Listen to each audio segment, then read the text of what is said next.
Scotland from coast to coast. And so they would avoid the need to sail round. Good salesman. He asked them if there was anything that he could do for them along in a boat.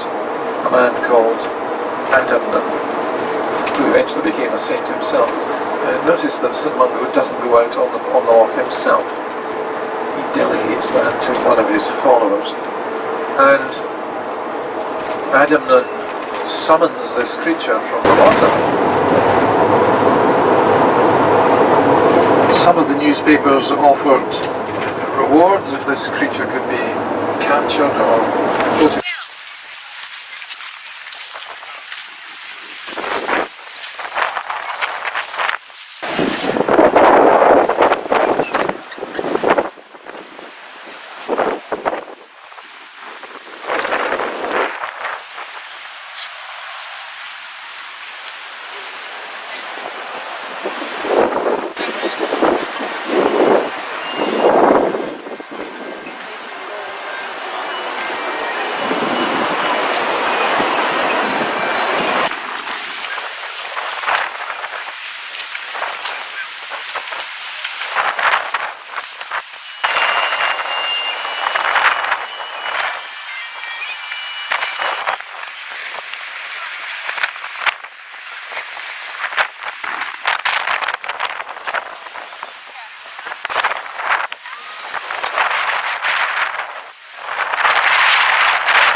First of all, listen to the following safety announcements. There are stored around the ship weight chests and under some seats in the floor. All locations have the life jackets and top railings on the seats, and for the comfort of your fellow passengers, avoid running about and keep opening and shutting the doors to a minimum.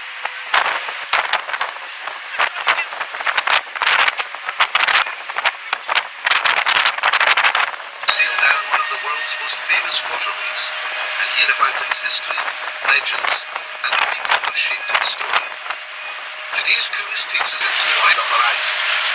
The Loch has welcomed many famous visitors over the centuries, including St Columba, kings and boutiques, landmarks and sights. Look to the skies and see wildlife in abundance. Look beyond the ship's bow and see some of the most beautiful scenery.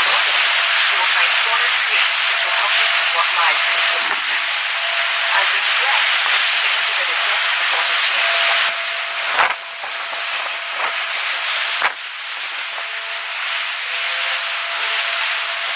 Snow was flooded following the melting of Ice Age glaciers around 11,000 years ago, creating Loch Ness and several other lochs along the fault line. At its deepest point, Loch Ness is around 230 metres deep. That's twice the height of the Forth Rail Bridge and deeper than much of the North Sea. Sonar screens to see if we can discover where the deepest section lies.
meant anybody controlling the castle also controlled the land and all the people around the island.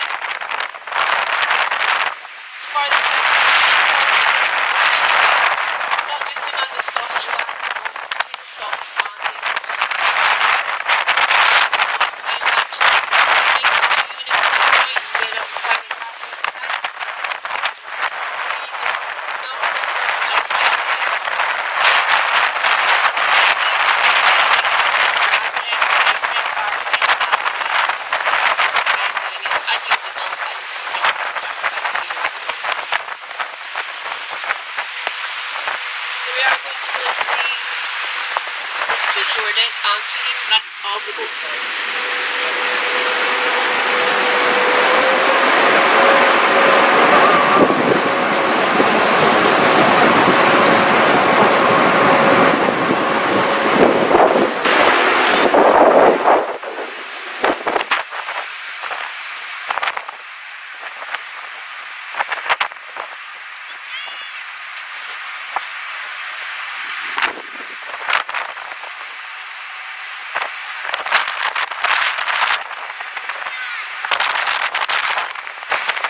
and are believed to help rheumatism.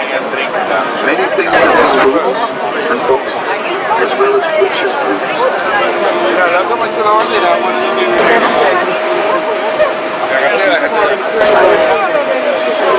Used to build ships and ships' masts. And today is harvesting some people's homes.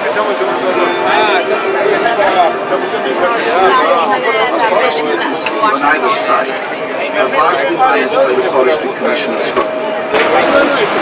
Through these forests, sometimes grow large land parcels of red deer. Red squirrels are also seen in this area, although hardly small. The greatest witch who had ever lived, and would tell anyone and everyone, dismissing the other's claim. They shouted insults at each other across the loch, and soon the heated argument turned physical.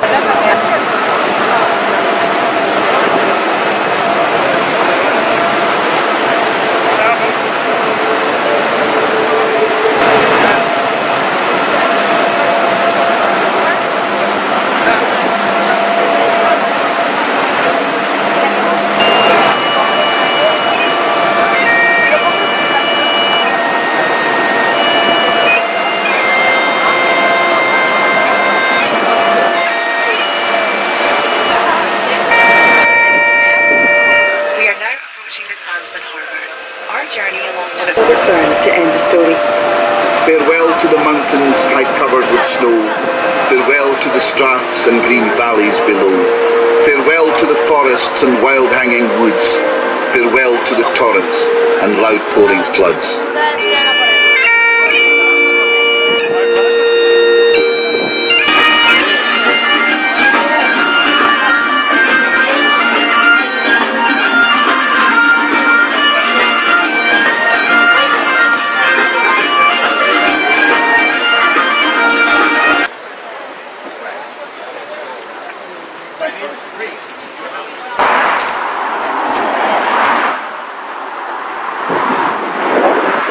Was destroyed by the Highland Army on its way south. And there's another castle here today, which was built in the 19th century, not really as a fortress or a defensive castle. I mean, you don't build a fortress with big windows for a start. It was always intended to be the courts for this part of Scotland today. We'll see the castle just as we cross the river.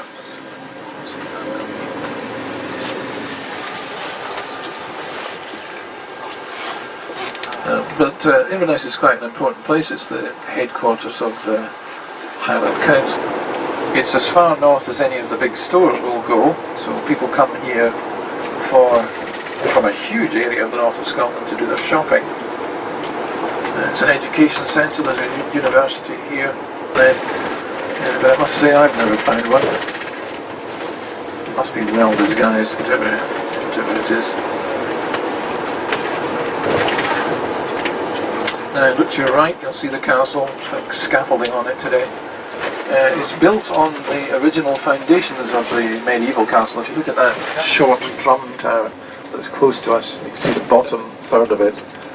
The stone's a different colour and texture, and that is the original medieval foundations.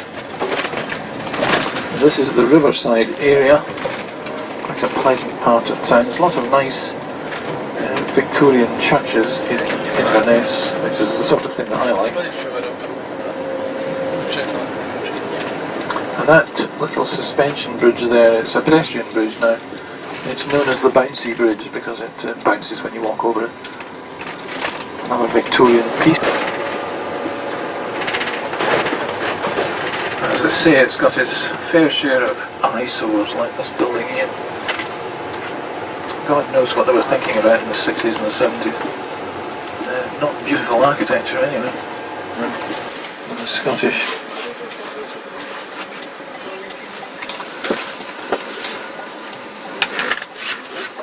It's a busy little place, Inverness.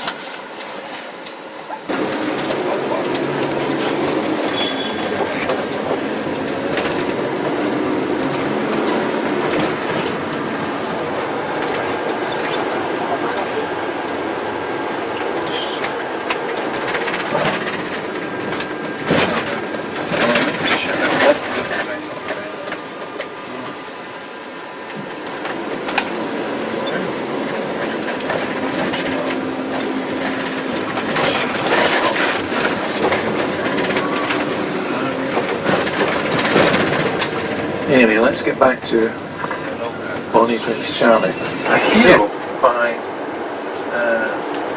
supporters of the government, but he was such a brutal man that he eventually was given the nickname Butcher Cumberland into his letter from the Prince.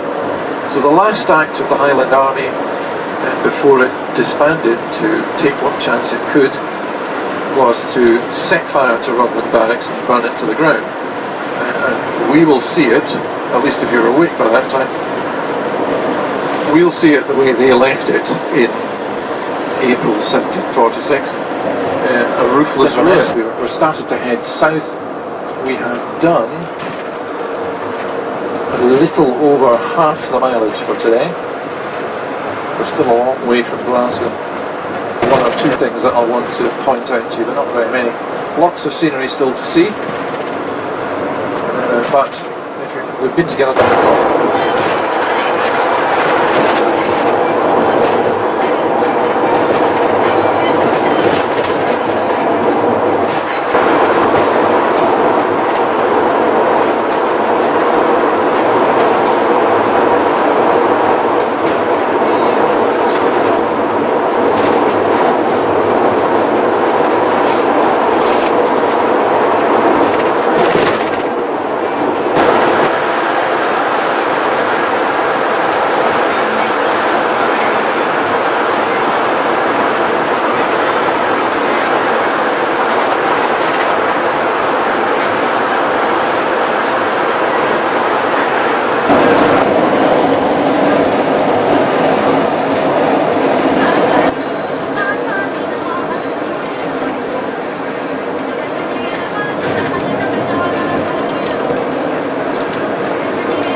Artificial mound, which previously had on it two castles, one built in 1219 and the other one in 1419, which was cleared away to make way for this building. It was built about 1740 by General Wade, designed to accommodate 130 men and 30 horses. And you see it, the way the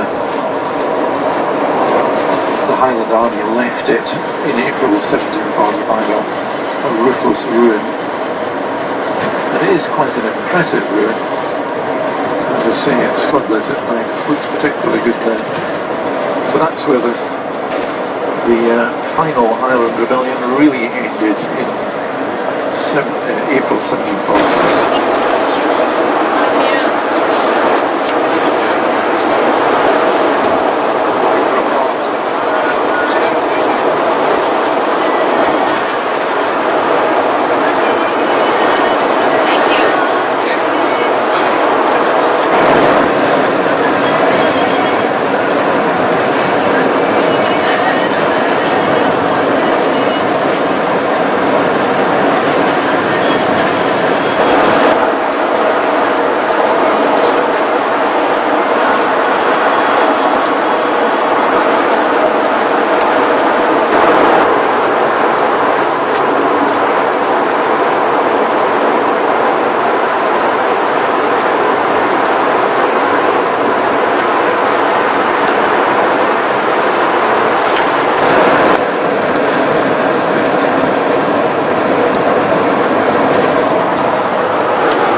here for you to get something light to eat and drink. We'll stop here until 6 o'clock.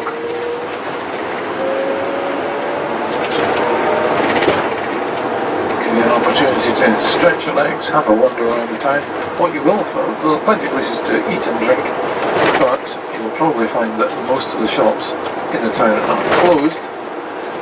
For some reason that we've never been able to understand, all the shops in Pitloch close at 5 o'clock. And at 20 past 5 every night, about 20 tourist buses arrive, full of people desperate to spend their money, only to find that the shops are shut. They don't seem to understand capitalism at all.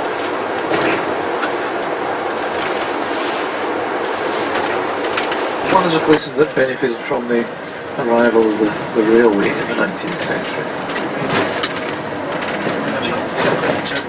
If you're looking for something quick to eat, there's a good fish and chip shop down there on the left, which has an added attraction. One of the staff in the chip shop is French, and his speciality, according to some of my passengers at any rate, seems to be sarcasm.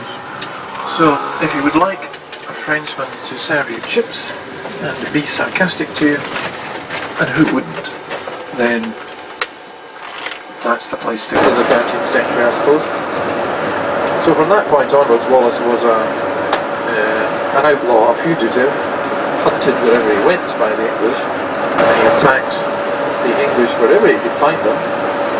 And in the end, he cleared out all the English garrisons in Scotland except Stirling Castle, and he then entered England, and Wallace's military reputation was destroyed. In the film, it's suggested that he was betrayed by no less a person than Robert the Bruce, and was captured and taken to London and tortured and undrawn and quartered and died shouting freedom and all that sort of thing.